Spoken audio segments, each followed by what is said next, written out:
Oops. Hello, Facebook world. I am sitting in my living room waiting for Kevin to show up on here. So let's see if we can invite him. What we'd like to do is have an episode where we are talking real estate and kind of like the myths and kind of, I don't know, misnomers that are out there, if things are true or if things are false. It's a time that I'd love to have where we can kind of interact with each other and talk to see kind of what's real and what's not real. So Kevin is about builders. There we go. I'm actually Hi. sitting on my couch. Me too, but you're still dressed up. I am. I just got home from a builder meeting of all places. Yeah, I just was talking about how this is our second episode Yep. of Keeping It Realty, Oh, there it is. Yep. and we want to talk about kind of all the different, like what the truth is about working with builders, the fact that you can use a representation like yourself. So, but people don't know that even Kevin, before he was licensed, went without representation. So full disclosure, I thought I knew everything, or at least knew enough through my own self-guided journey in real estate to say, hey, I can probably go and do a build process without a realtor. You're really shaky. I know, I'm just moving because I'm uncomfortable right now. I don't have my stand either, so it's harder to hold it. Anyways, so I thought, okay, yeah, I'm going to walk into the show home. I'm going to cut out the realtor because somebody has to pay that commission somewhere.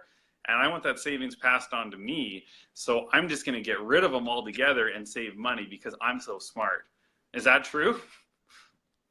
No, because so ever since I got into real estate, I've been trying to educate people because I find that people don't understand that they can use representation.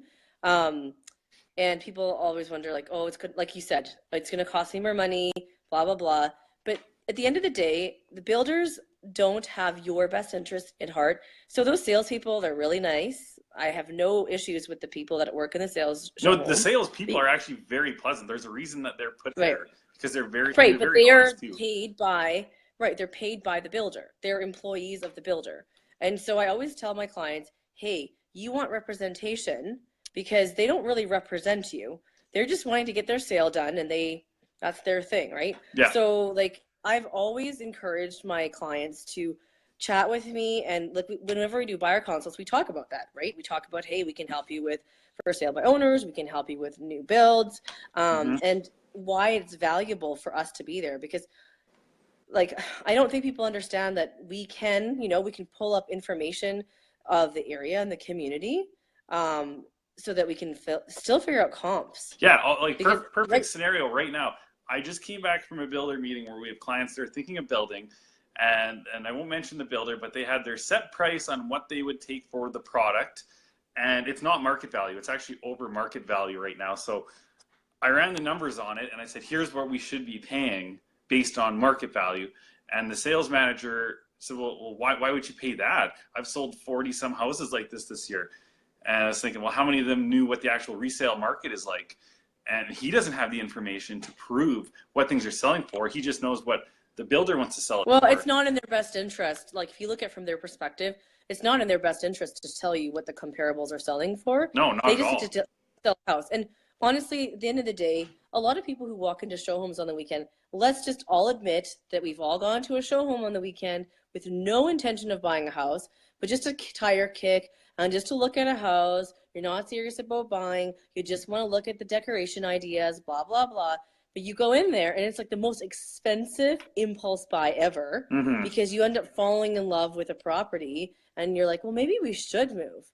I mean, I know I've gone into show homes second guessing. Like we did that back in 2004 and we were worried about the pricing of homes back then. So everyone does it. And it's not necessarily the fault of the salesperson if they are willing to negotiate or not negotiate. I think people have to understand that the builder from the corporate level is what dictates what's allowed to happen at the sales level. And each builder has different ways that they can negotiate. Some builders give the salespeople a certain percentage to be able to negotiate on their own without going to head office. Some of them give you zero like leeway. You have to, if you want to build with them, you just got to go with them and you got to go with the set price. But we didn't answer the first question. It doesn't actually cost the buyer extra money, because at the end of the day, whether we're helping to buy resale, for sale by owner, or anything, our fee comes from the sale of the home, and the seller is the one that pays it's for actually it, not built right the into, builder, not the buyer. Yeah, when we have our buyer agreement, it's actually built right into the fee structure. It says that the fee will be paid based on the sale or from the proceeds of the seller's home, right? Like that's the way we put it in. Yeah, exactly. And you know what, you guys, there's 9 of you guys watching. If you have questions, please, and comments, please comment on there, because we'd like this to be interactive. I think doing it in the evening time, people are at home and they're not at work, and we'd love to hear your questions or comments of what your experiences have been going to show homes and stuff like that, and kind of maybe your objections as to why you still think maybe going to a builder without representation is a good idea. I've always just cautioned clients, because at the end of the day, it doesn't cost you any money to use this. It actually could end up costing you more, because if you do end up paying over market value, because like you mentioned, the builder that you're with tonight, sure, there's people that bought, there's always people that go in without representation and buy, and it seems like a good deal, but they don't know, because guess what? And they happen to know when they overpaid is when they go to sell their house. And how many times have, in all honesty, we've had a house that we've had for sale, or we've come across a listing that there's wanting to put for sale. We asked at the end, what did you pay for this house compared to what it's worth now? You overpaid for it. And what was it? It's usually a new build. Yeah, and new builds right now, people have to understand, the economy in the last couple of years has, obviously you guys can all tell, it's been quieter and softer and harder to move product. But with builders, because of that, they're hurting. So you can see, I mean, I've noticed this, the spec home inventory in the last year has definitely gone down. Not as many builders want to take on spec inventory because it costs them money. So, I mean, I think another thing that's... I'm holding it with 2 hands rested on my lap. Are you? Oh, I just want to lay down. I think another thing that a lot of people do too, which again, I did the exact same thing, is even before you reach out to someone like us or a friend or a family member, whoever that's a realtor, you actually go show home shopping on your own, and you go in, you see all these nice houses, and then you go, you meet with us or you meet with someone else, and you're like, hey, I'm looking to buy a house now. But you've already seen some of these show homes, and just be honest and say, hey, these are what I've looked at, and here's what I'd like. Because if you like those show homes, that's great. At least we can help you find something that's going to work for you. Okay, so on that point though, Kevin, ideally it's best to not go into a show home without us. No, I agree. But it happens. I know it happens, but this is why we're having this conversation. And I like to have this conversation with my friends and my people that I know, because a lot of people don't realize that they can use a realtor. And you're not inconveniencing us, even if you're not thinking seriously of buying. Very important for us to be there, kind of to be that, like, usually they don't pester you as much either when we're there with you. But like a lot of builders will not work with us if you've gone into the show home on your own. So if you've gone in on your own and you've gotten floor plan layouts and you've done all this stuff and you're like, oh no, I don't have a realtor. All of a sudden you watch this video and you're like, oh, I want to work with Melody and Kevin. Hey guys, can you come help me negotiate a deal?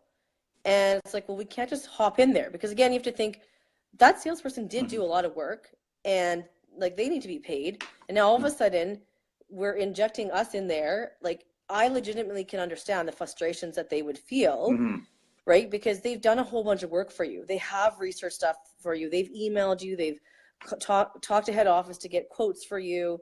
I mean, best off to like have us come with you at the very beginning so that we can kind of help you and to get questions answered and kind of start that process so that you're not, because that, as soon as we hear that you've gone in with a builder, we have to be very careful of how much have you gone in. We want to respect all that stuff, because I don't want to just and a lot of the times, get a quick check. Yeah, a lot of times if you go in, like, sales managers are very friendly, but if you start chatting them and say, hey, I don't have a home to live in, I've sold my home, I need to find something, like that automatically puts you behind the 8 ball for negotiations, because like you need to live somewhere. They know that if you're writing an offer on this house, the builder's going to have more leverage typically, because they know you don't even have a house right now, right? So you have to be very careful what you say, but that's why we're there, like that, to guide you through it and just say, hey, just look at the house, see what we like, see what we can do, be polite, be friendly, ask questions. But I mean, we still have to represent us. I think the other thing, So the point that you're bringing up, like we're talking about negotiations, and so a lot of people say, well, can you negotiate? Like I thought you just had to pay sticker price, or sometimes they have these big promotions, like, oh, I'm getting this deal, it's $10,000 savings, or the lot's on sale. Because there's certain developers that I know right now that, again, the economy's slower. There's a lot of promotions right now. There is still an ability to negotiate. It depends on the builder you're going with. There's some builders that I've worked with in the past that absolutely refuse to negotiate. Like, we will try to negotiate everything we possibly can, whether it be money or upgrades or whatever. They just will not. So there's nothing you can do, but there's still a reason to have us as realtors to be there for you, because we do represent you. So I want to sit there and I want to make sure, like I know for me and you, sit there when the offer is being written. So we want to make sure that that contract is not compromising you in any way. It might be all exciting and everything, but we don't want you to have any like surprises come when the lawyer's meeting. Yeah, and the number of builders that don't negotiate is very small. So it's not like every second builder won't negotiate. Like that's not true at all. So like, well, it's in this economy. Yeah. So in this economy, more builders are willing to negotiate because they are in a position, like we are in a buyer's market, like plain and simple, we are in a buyer's market. In all the suburban areas where all the new builds are happening, all the resale homes are being affected, values are being affected as well, because you could just build for way cheaper. Yeah, because the builders are just offloading stuff. It sucks in a lot of scenarios because they're very good houses, priced well, but like you say, you're not a corporation where you have a bank account that can allow you to discount the price of your home by 20 grand for no reason. Like it's a completely different realm when it's a resale house compared to a new build, because the new builds, I mean, they have skin in the game, but it's not like it's a primary residence where you're paying out a mortgage to sell. Like the builders don't quite have that, like the resale does. No, and like, okay, so when you build with a builder, everyone's all excited about the upgrades. Ooh, shiny upgrades. So depending on the builder, some show homes are all decked out, which honestly, rightfully so. I would too. You should actually show off your product and show off how good you are, but you do have to be careful because some of them are extra costs and some of them are not. So some show homes I've gone into, it's actually like clearly labeled out to say like this is an upgrade, the 10-foot ceilings are an upgrade, the granite is an upgrade, the quartz is an upgrade, but some of them are included. So I mean, you have to be again, when we come in with you, I did this with my clients earlier this year. We walked through the house and I'm like, okay, that's an upgrade, most likely that's an upgrade. And then we'll get clarification from the salesperson. But you know, you and I have gone through enough show homes to understand which things are pretty standard and which things are not, so that you have that safe person to kind of go off and, you know, you can say, oh my gosh, I love the steam shower. So like, you can be honest with us, but we don't want to tell the salesperson that you really, really love that steam shower. And when we're trying to negotiate, it kind of just screws up our ability to negotiate. We don't want to show our cards, right? But at the same time, we as your agents that represent you, we want to understand what you're looking for so that we can get you that steam shower if that's what you want. But again, resale value on upgrades, you got to be careful. Yeah, like I know that everyone they build, they all want to live there for their entire life, and I'll just be here forever. But that's not true. Yeah, the direct correlation of what the money you put into an upgrade very rarely turns up in the resale value. Like especially in a market like this, because they charge a ton. Yeah, like if it's a market like this, yeah, you might have granite, you might have hardwood, you might have a lot of upgrades. But when you have 10 others like it for sale, well, I mean, you're fighting with each other because you all look the same. You see that a lot now in new neighborhoods. We're in cookie cutter land. So when the economy is kind of like low like this, everyone gets deals out here. What I've noticed in the city, anything in River Valley area, even if it's like not done up, it doesn't matter if the economy is up or down. There's always multiples. There's always good activity there. But in River Valley area, you don't have cookie cutter type homes. No, and the ones that are renoed or the infills, like those are hot demand, but they're priced accordingly too, right? They're usually more money, so we can chat about that in another episode. But yeah, so like the builder, just things about builders. There's a lot of people that don't understand all the intricacies. And here's another thing about builders. They always cover your lawyer fees, but is that a good thing? You have to think at the end of the day, and a lot of builders will actually issue a letter saying this builder is more or less, or the lawyer is facilitating the deal. They don't represent you. So Right. that's another thing. I know there's some builders that they have that built in just to make sure they know that they're working for the builder and not for you. So Yeah. but a lot And of the honestly, times like, it's I built my house and I felt like I was nickel and dimed. And so I was like, you know what? I don't want to pay any more money. I'll just use a lawyer. And I honestly felt like I was just like, I just felt blind and I was signing off on stuff. And I'm like, oh my gosh, what am I signing? And I know it costs an extra bit of money. At the end of the day, you buy a $400,000 house and it's an extra $1,000. I know you feel nickels and dimed, but at the end of the day, it's so important to have that representation, at least to have your lawyer read over the papers so that you're feeling like comfortable. I know that everyone signs off on the papers all the time. It's a lot of builders have what is it? They use Alberta New Home Warranty standard builder paperwork, don't they? For the most part. well, not always. It really depends on who it is. Like, totally depends on the builder. Yeah. So the big builders, The though, big, yeah, usually the tend bigger to have ones, the high the same volume builders, ones. I call them. Right. And then there's the custom builders that are Hmm. the smaller volume ones. And then there's the builders The that independent builders. are, yes, I call them the that's what I independent mean. because you look on the listing and it's a numbered company and you don't know who the builder was, but all the finishings look kind of similar and you don't know about the builder. Let's put it that way. Yeah, I think the high volume builders, there is some credibility to them. Like, sure, they do masses and people think Hmm. it's not as personal, but at the same time, they've been in the industry for a long time and they know what they're doing. Now, Oh yeah, builder that's been around for a long time, big thing that everyone's talking about, rebuilt homes.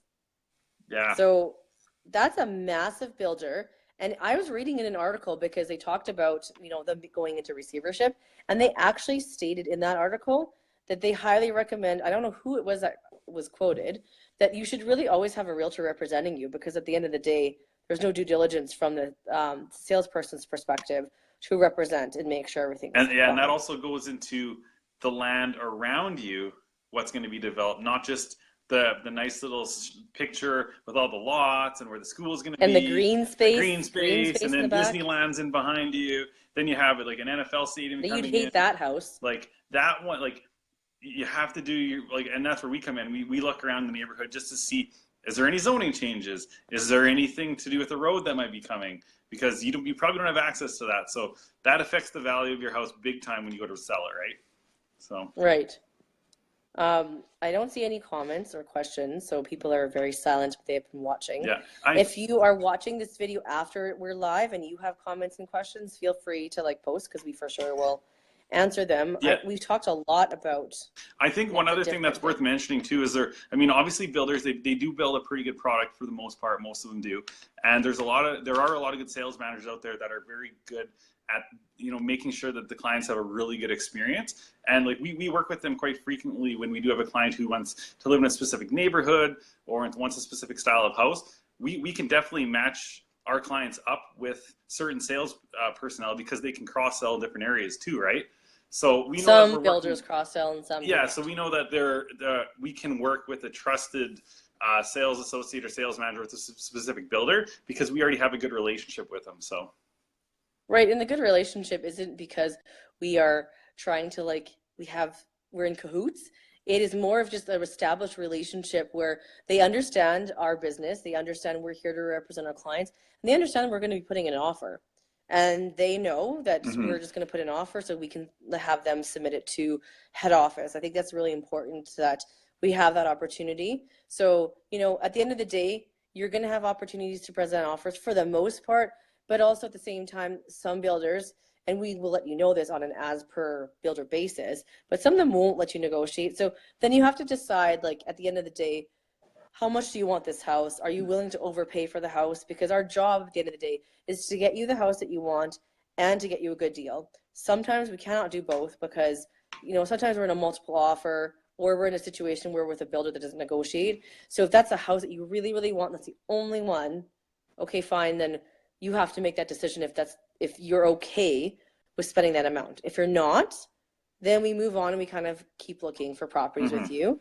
But if it's something you just really want and that's the end of the day what you're going to do, then we're behind you 100%, and we will be there to support you in all the other ways that we can, Yeah. not just a negotiation. Like I've gone with my clients to pick out selections and pick up upgrades and stuff like that. Like I've gone there to like the design center and taken a look at different things. So, and I've gone and you've gone to like walkthroughs. So like at each stage of the build, we'll come with you and just make sure that like things look legitimate, because this is our full-time job. We see houses all the time, right? Yeah. Another interesting thing that, you know, some people might recognize too is like if we're out showing people houses and they're torn between a new build or a spec home and a resale home, you know, in some of the newer neighborhoods, like we can walk into the house, we already know who the builder is just by the layout, the finishings, fixtures, even like the garage door. The design on the garage door can give away the builder too. So if you're looking at a resale house compared to a new build and there's a difference in pricing, I mean, that's something we can take into consideration. Even if you do want to build, we can say, well, this one down the road is going to be just like yours. It's a little bit older, but it's actually priced, you know, more or less, and at least give you a reference point on when you build, like this is your value. Like that's one thing that sometimes we do work with the builders on, is like they're curious to know what things are worth in the neighborhood because they either might be selling a lot or maybe they aren't selling a lot. So, I mean, we do work with the builders to provide at least reasonable resale market value. But again, that's never at the detriment of our clients. We always want to make sure it's benefiting our clients, right? So. Well, and like I live in a new build area, you do too. And I'd say the market value has dropped substantially in the new build areas in the last couple of years than in the more mature areas. And that's because you've got competition at the end of the day. And before we get off, we need to talk about zero lot lines, because that's part of, so because the builders are all in pain and everyone's very economically sensitive, zero lot lines has become very popular to the point where like in Secord, and I think in South Fork where we both live, all new builds for the most part now are on zero lot lines. Yeah, so tell me what you think of zero lot lines. So zero lot lines. Tell me all the names, because there's so many, all these different names they use to describe zero lot lines. Now, the whole essence of these lots in general is to make more houses on one street. Like it's to compress the lot, so most times you can fit an extra 2 lots on a street, which for a builder, which is nuts, because the houses already, in my opinion, are already really crammed in these new areas. Right. So you can lower lower the purchase price on the lot, whatever. But by the time you put the house and the lot on, like builders are making more money. They're priced lower, so they're probably going to sell. I mean, to the naive buyer, it might seem like a much better deal than anything that's resale because the lots are bigger, right? Don't call them naive. No, it might be naive in that like they may be misled to what the actual lot is. I think too, because right now you don't see them built. They're not in the ground yet. So it's hard to like visualize what zero lot line actually looks like in real life. Because as soon as people see all the houses stacked so close together, it might be quite the detriment. Because I mean, we know what they look like. Now they're not all bad. I have a client that has bought one and it's in the right price point, because it is a good price point.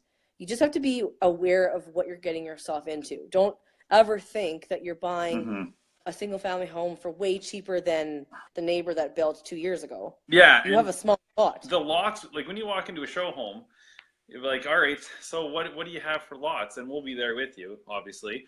But they'll say, well, we have these exclusive lots or traditional lots or some sort of verbiage on the lots. But it's not actually defined what that lot is. Because when you think traditional lots, you think a normal lot. And some builders call a traditional lot one that just faces the road. They don't relate to the actual type. That's insane. How is it traditional to face a road? I don't know. Most houses face a road, so traditional. And it's not exclusive, because you're not exclusive. You're almost inclusive, because like on some of the how zero lot lines work is one of the people on one side, you have to always let that person come to through your property. Like you don't even have enough room to like go from the front of your house to the back of the house to bring your lawnmower. Yeah. So Steve asked the question here. Are the average buyers caring about zero lot lines or more concerned or just over the price? Well, statistics or the evidence that I've been finding shows right now, most of the buyers are more concerned about the price than the actual lot because it's cheaper. But long term, when they come to sell and there's going to be 100 lots that are all narrow, and you're competing against everything else down the road that isn't traditional, and it's more of a balanced market, that's a big detriment to people that want a yard, big time. Look They at have right to now, understand, like, the resale areas that are still strong and hot are the ones that are mature, which have bigger yards every time. and Kevin, like there are zero lot line. This is not a new concept. No. When I first got into real estate like 8 years ago, I actually showed some of my clients properties in like the southeast, kind of like Millwoodsy. I can't remember exactly where it was. I felt like it was in another city. And they had zero lot lines because I was like, what is this? This is weird. Because it feels like a commune. You're very, very Mm-hmm. close together. So it's not a new idea. I honestly don't know why it's been approved just because fire regulations. Michael Mm-hmm. Smith made a comment. So he's a realtor down in Calgary that we work with. He says, examples of what I've negotiated over the years with builders with clients are free upgrades like central air, landscaping, appliance package amount, insulated garages, fences. So it's true. Like we can, if we can't get the price, a lot of times we'll also negotiate like other things. And I mean, at the end of the day, our job, we are best, our skills are negotiation. We'll make sure you get like the best of the best, right? And Christine's asking if this is our new show. Yep, it sure is. Yeah. We'll do like evening edition. We auditioned I for like this. I Yeah, like we to hear went to from an audition people. for this show today. We didn't have to pay anything though for this one.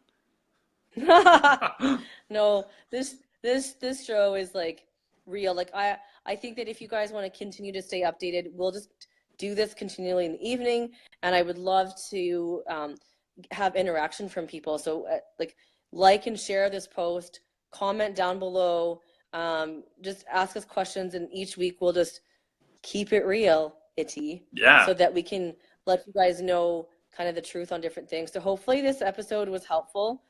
Thanks for the like, Vinny. The other thing too, if other anyone has questions that they like a topic where maybe you and everyone at work's been talking about it, send us a message. We can definitely feature whatever the hot topics are, just so that we're giving you something of value that's not, you maybe you've already heard before. So so appreciate everyone tuning in tonight, and hope you guys have a good night, and we'll see you next time. When are we going to do this again? Oh, probably next Monday. Oh, what day is today? Tuesday. Is it Monday? Tuesday? It's Tuesday. I don't even know what day it is. Tuesday or Monday? No, it's Tuesday. Yeah, it's Tuesday. We'll do it again next Tuesday night because it seemed to be a good time. So we'll see you guys next week. All right. Bye. Bye.